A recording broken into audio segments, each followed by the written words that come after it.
और वहां पर चल करके मणि पर्वत झूलन बिहारी सरकार का दर्शन करते हैं। लोग गाते बजाते रहते हैं, झूला लगे मणि पर्वत पर, झूले अवध बिहारी नाथ। तो बढ़िया झूलन उत्सव का आनंद लेते हैं। और प्रायः आश्रमों से सरकार विमान में डोली में बैठ करके झूला में बैठ करके जाते हैं मणि पर्वत, और वहां पर झूल करके तब आते हैं अपने अपने आश्रम में। तो स्वाभाविक है कि हम लोग वो सब आनंद लेते हैं। विशेष रूप से आनंद उत्सव रहता है। वैसे मणि पर्वत की एक अपनी महिमा है। झूलनोत्सव तो सभी मंदिरों में होता है। अब कल के बाद से श्रावण पूर्णिमा तक झूलन का ही आनंद रहेगा, इसलिए कथा के समय में भी ध्यान रखिएगा। आप लोग 4:30 तक उपस्थित हो लीजिएगा। जैसे 6 बजे हम बंद कर लिया करें, विश्राम कर लिया करें।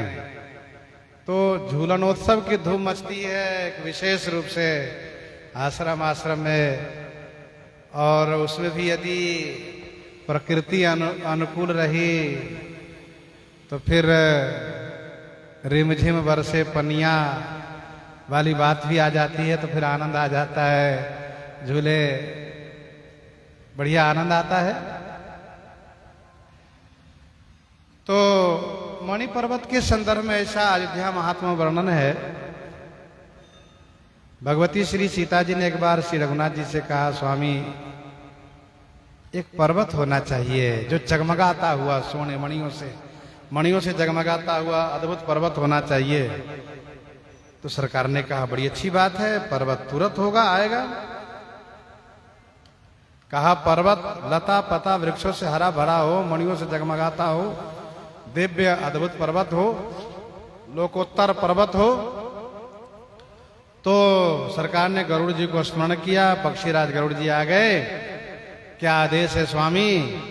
सरकार ने कहा आप कुबेर की राजधानी में जाइए और उनकी राजधानी में एक मणि पर्वत है, उसको उठाकर लेकर आइए आप। पक्षीराज के लिए कौन सी बड़ी बात है? गए, पर्वत उठाकर लेकर आए। सरकार पर्वत आ गया है, आदेश हो कहां रखा जाए? तो सरकार ने फिर विद्या कुंड के पश्चिम भाग में तिले गंगा के तलहटी में वहीं पर मणि पर्वत को रखने के लिए सरकार ने आदेश किया। वहीं पर गणेश आदि कुंड भी है। तो पक्षीराज गरुड़ जी ने वहीं मणि पर्वत को स्थापित किया, जो सुंदर सुंदर वृक्षों से हरा भरा पर्वत, मणियों के प्रकाश से जगमगाता हुआ पर्वत। भगवती श्री सीता जी ने कहा आहा, ये पर्वत जब आ गया है तो हमारा झूलनोत्सव वाला कार्यक्रम वहीं रहेगा।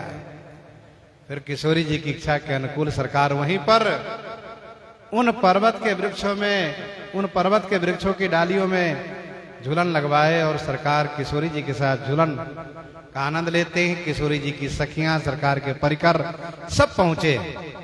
तो दिव्य ये झूलनोत्सव का आनंद होता है। एक कथा ये भी कही गई है कि भगवान श्री राम जी जब विवाह करके अयोध्या जी आए तो महारानी श्री कैकेयी जी ने स्वप्न के देखे हुए महल का निर्माण महाराजा श्री चक्रवर्ती जी से करके, महाराजा श्री चक्रवर्ती जी से विनती करके और विश्वकर्मा जी के द्वारा करवाया था। तो वह महल श्री किशोरी जी के मुंह दिखाई में कनक भवन महारानी कैकेयी ने दिया। बाद में श्री राम जी ने प्रणाम किया श्री कैकेयी माता को। उन्होंने सोचा इनको मैं क्या दूं? किशोरी जी के मुंह दिखाई में तो कनक भवन दिया, लाला को क्या दूं? ये मेरा प्यारा पुत्र राम, प्राण ते अधिक राम प्रिय मोर, ये मेरा राम। तो कैकेयी जी को याद आया कि मेरे पास इंद्राणी द्वारा मिला हुआ जो एक मणि हार है, तुरंत निकाल करके और श्री राम जी को पहना दिया। उस मणि माला को श्री राम जी ने किशोरी जी को पहनाया। किशोरी जी को लगा कि माला एक है और हम दो हैं, तो पहनना ठीक नहीं लग रहा है, उसको निकाल के रख दिया। इसकी जोरी हो तभी दोनों पहने, युगल जोरी सरकार। लेकिन उस माला की जोरी बनेगी नहीं, क्योंकि वो तो समुद्र मंथन की मणि है, इंद्राणी द्वारा प्राप्त ये मणिहार है, मणिमाला रखी हुई है। थोड़े दिन के बाद श्री मिथिलेश जी महाराज आए और उन्होंने श्री समधी अवधेश जी से निवेदन किया, मेरी इच्छा है कि आप थोड़ी जमीन हमको दे देते तो हम यहीं अपना निवास बना लेते, क्योंकि मुझे भी यहाँ अच्छा लगता है, बेटी का दर्शन हो, दामाद का दर्शन हो, ये हम चाहते हैं। श्री चक्रवर्ती जी ने कहा, समधी जी सब जमीन आपकी है, अब हम आपके हाथ जमीन बेचेंगे तो हमारी नाक रहेगी कि कटेगी, इसलिए आप जहां चाहे वहां रहें, जहां आप आदेश करें तुरंत हम बनवा दें। कहा नहीं नहीं, हमारे यहाँ का नियम है, कन्या के विवाहोपरांत कन्या के ससुराल के पानी तक नहीं पीते हम लोग।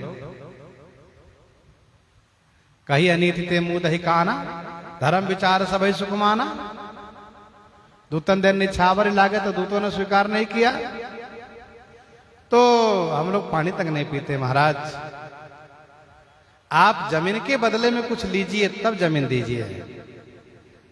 श्री चक्रवर्ती जी ने कहा, ये तो ठीक नहीं लग रहा है। श्री मिथिलेश जी निराश हो गए, जाने लगे। इसी भी श्री सुमंत्र जी ने कहा, ठहरिए। उन्होंने मणिमाला ला करके दिखाया, कहा इसके जोड़ी लगवा दीजिए, आप जहां चाहे वहां जमीन ले लीजिए इसके बदले में। मिथिलेश जी ने कहा, इस मणिहार की जोड़ी में व्यवस्था नहीं बन पाएगी, वैसी मणि हमारे पास नहीं है। कुल मिलाकर यह हुआ कि श्री मिथिलेश जी महाराज निराश हो गए। जाने की तैयारी में है, श्री किशोरी जी प्रणाम करने आई पिताजी को और कहा, पिताजी आप चिंता न करें, आप मिथिला जी जाइए, वहां मणियों की खान प्रकट हुई है, वहां से मणि आप भेज दीजिए, आप जमीन ले लीजिए। श्री मिथिलेश जी जैसे मिथिला जी पहुंचे हैं, सचमुच वहां मणियों की खान को देखा, वो मणि ही मणि, मणि ही मणि। गाड़ी में भर भर करके श्री मिथिलेश जी ने मणि को भिजवाया। चक्रवर्ती जी से पूछा गया, महाराज मिथिला से मणि आ रही है, कहाँ रखा जाएगा इन मणियों को? श्री चक्रवर्ती जी ने कहा कि विद्याकुंड के पास पश्चिम भाग में जो जमीन है, वहां जो अशोक वन है, वह किशोरी जी को बहुत प्रिय वन है, झूलन उत्सव का आनंद इनको वहां प्राप्त होता है, वहीं रखवाया जाए। और महाराज मणियों को वहां रखवाया गया, मणियों की ढेर लग गई, मणि के पर्वत हो गए।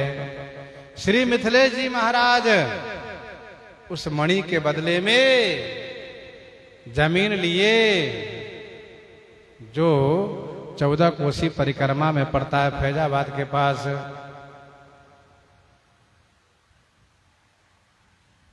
जनौरा, जनौरा स्थान है, वहीं उन्होंने अपना निवास बनवाया।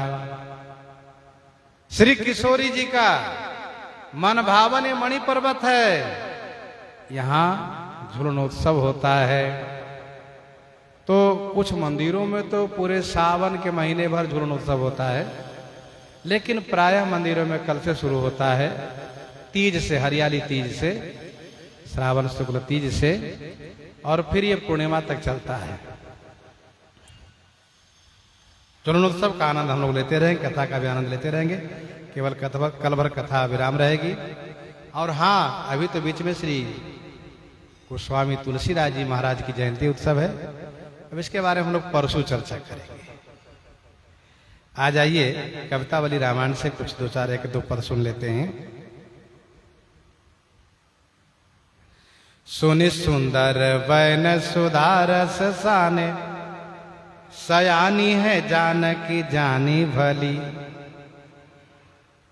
एक सखी ने पूछा, कोटि मनोज लजाव निहारे, सुमुखे कहू को आहे तुम्हारे। सुनी स्नेह में मंजुल बानी, सकुच सिय मन मोह मुस्कानी। तिन्ह बिलोक बिलोकत धरनी, दो सकोच सकुचति वर भरनी। सुन सुंदर बन सुधारस साने, पूछने वाली की वाणी सुंदर है। सुधारस साने माने अमृत रस में सनी हुई वाणी है। सयानी है जाने की जानी भली, किशोरी जी अच्छी तरह से जान गए कि ये सयानी है, अर्थात विवाहिता है। पति प्रेम के बारे में, पति परिचय से ये परिचित हैं। किशोरी जी ने उनको बताया। तिरछे करी नैन दसन तिन्हें, समझाई कछु मुस्काई चली। बहुरी बदन विधु अंचल ढाकी, पियतन चितई भौह करी बाकी। पियतन चितई भौह करी बाकी। खंजन मंजु तिरीछे नयननी, निज पति कहे तिन्हि सिए सैननी। तिरछे करी नयन, श्री राम जी की ओर से किशोरी जी ने पर्दा कर लिया और उन सखियों की ओर देख करके तिरछे करी नयन, नेत्र को तिरछे करके मानव इशारा किया कि इसी तिरछे नेत्र से मैंने उनको बस में किया है, कटाक्ष से। दय सैन, सैन माने इशारा दे करके, इशारा करके कि वे मेरे हैं। तिन्हें समझाई, उन्हें समझाया। कछु मुस्काई चली, थोड़ा सा मुस्कुरा दिया, मानो इशारा किया। उनके मुस्कान पर मैं उनके बस में हूं और मेरे कटाक्ष पर वे मेरे बस में हैं। तुलसी ते ही अवसर सोहे सब, अब लोकति लोचन लाहु अली। तुलसी ते ही अवसर सोहे सब, गोस्वामी जी कहते हैं ते ही अवसर माने उस समय में सब सुशोभित हो रही हैं। अब लोकति लोचन लाहु अली, अली माने सखियां, नेत्र के लाभ लेकर के श्री सीताराम जी युगल जोड़ी को अवलोकन कर रही हैं, देख रही हैं। अनुराग तड़ाग में भाग उदय, बिकसी मनोमंजुल कंज कली। अनुराग तड़ाग में भानु उदय, ये अनुराग रूपी तालाब में भानु उदय, सूर्य उदय हो गए हैं। बिकसी मनो मंजुल कंज कली, मानो सुंदर कमल की कली खिल गई है। अनुराग रूपी ताराग में, तालाब में ये सूर्य उदय हो गए, अर्थात भगवान श्री रामचंद्र जी रूपी सूर्य के उदय से प्रेम रूपी सरोवर में सखियों के नेत्र रूपी कमल खिल गए हैं। बहुत आनंद प्राप्त हुआ। धरी धीर कहे चलो देखिए जाए।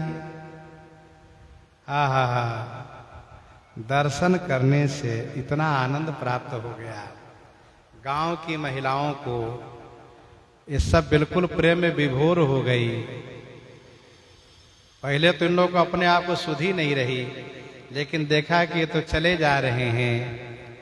तब धरी धीर कहे चलो देखिए जाई, जहां सजनी रजनी रही हैं।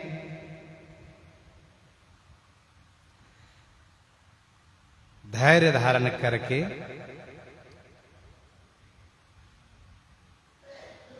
कहा, अरे सखी चलो। कहां? कहा ये दिन भर चलते तो रहेंगे नहीं, रात्रि में ठहरेंगे न कहीं। कहां ठहरेंगे? बस जहां सजनी रजनी रही हैं। अरे सजनी, जहां रजनी माने रात्रि को ठहरेंगे वहां के लिए चलो।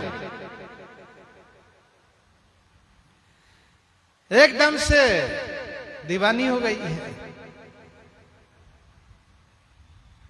तो तीसरे ने कहा, अरे पगली, लोग क्या कहेंगे? ऐसे कोई अजनबी बटोही राही को देख करके ये चल पड़ी उसके साथ, उनके साथ चली गई। तब इन्होंने कहा, अरे कहने दो ना, संसार का काम है कहना, उनको बुराई करना काम है, उल्टा सीधा कहने काम है, कहने दो। कही है जग पोच न सोच कछु, फल लोचन आपन तो लही है। कही है जग पोच न सोच कछु, फल लोचन आपन तो लही है। जगत पोच कहेगा कहने दो, कहना उनका काम है। पोच माने बुरा, संसार कहेगा बुरी है ये। चली गई परपुरुष के साथ। अरे सजनी, फल लोचन यापन तो लही है। ये लोचन माने नेत्र, अपना फल तो प्राप्त कर लेगा, नेत्र अपना फल पाएगा। निज प्रभु बदन निहारी निहारी, लोचन सुफल करौ उर्गारी। समरथ धाई बिलो कहीं जाई, प्रमुदित फिरही जन्म फल पाई। प्रमुदित फिरही जन्म फल पाई। कहीं है जग पोचन सोच कछु, फल लोचन आपन तो लही है। अरे वो सजनिया, ये तो हम लोगों से बात करेंगे नहीं और तुम झूठे पगला रही हो। तो कहा, सुन सजनी, हमसे नहीं बात करेंगे, लेकिन ये लोग आपस में तो बात करेंगे, क्योंकि तीन है और तीनों मौन तो रहेंगे नहीं। जहां ठहरेंगे स्वाभाविक है कि आपस में बात करेंगे। तो एक सखी ने कहा, ठीक है, वे आपस में धीमे धीमे बात करेंगे, तुम क्या समझोगी? कहे, अरे सखी, धीमे बोलेंगे तब भी हम सुन लेंगे, क्योंकि हमारा चित्त उनमें लगा है। और वास्तव में श्री राम जी धीमे बोलते तभी आवाज गंभीर होकर के बाहर प्रकट होती है। भाई सो करत बात कौशिक ही सकुचात, भाई सो करत बात कौशिक ही सकुचात। बोले घन घोर सो बोलत थोर थोर है, बोले घन घोर सो बोलत थोर थोर है। सुख पाई है कान, सुख पाई है कान, सुने बतिया कल आपस में कछु पे कही है। सुख पाई है कान, सुने बतिया। ये कान हमारे, इनकी बात सुनकर के सुख पाएगा। ये नेत्र इनके रूप देख करके सुख पाएगा। अरे सजनी, और क्या चाहिए? थोड़ा बहुत लोग निंदा करेंगे, लोग कहने दो, और पति अगर थोड़ा डांटेंगे सह लेंगे, कोई बात नहीं। घर के लोग डांटेंगे, कोई बात नहीं, सह लेंगे, तू चल साथ। मन बना ले, थोड़ी डांट सह लेंगे, फटकार सह लेंगे, वैसे भी हमेशा डांट फटकार पड़ती रहती है। एक आज के लिए, इनके लिए निमित्त सह लो, और न जाने किन किन कारणों से डांट फटकार पड़ी है। उल्टा सीधा लोगों ने कहा है आज इनके निमित्त सही, पर ये नेत्र, ये कान, आहा धन्य हो जाएगा सखी।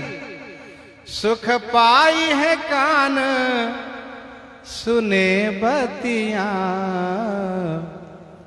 कल आपस में कछु पे कहिए। ये आपस में तीनों कल माने सुंदर कुछ कहेंगे जरूर, एक दूसरे के दुख दर्द के बारे में पूछेंगे, चर्चा करेंगे। गोस्वामी जी कहते हैं तुलसी अति प्रेम लगी पुलके, पुलकी लखी राम ही ये मही है। तुलसी अति प्रेम लगी पलकई। बाबा कहते हैं चर्चा करते करते अति प्रेम बढ़ा इनमें, पलके लगी, नेत्र बंद हो गया। सरकार मर्यादा पुरुषोत्तम चाहते हैं क्यों यहां आओगे हमारे पास, तुमको यहीं बैठे बैठे आनंद दे देते हैं ना। तुलसी अति प्रेम लगी पलकई, अति प्रेम बढ़ा, पलके लग गई, समाधि लग गई इन सबकी। अब बताइए लोग कौन जोग जप किए हैं, कौन जोग जग जप तप किए हैं? कुछ नहीं, प्रेम प्राप्त हो गया।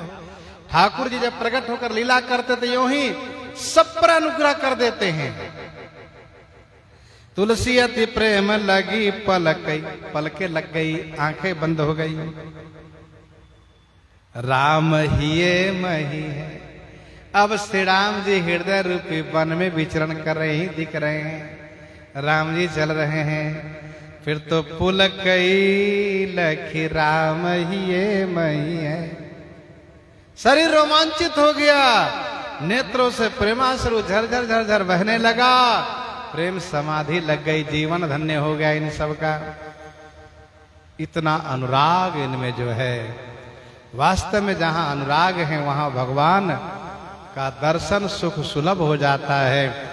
उमा जोग जप दान तप नाना मख व्रत नेम, राम कृपा नहीं करहि तसी, जसिन से केवल प्रेम।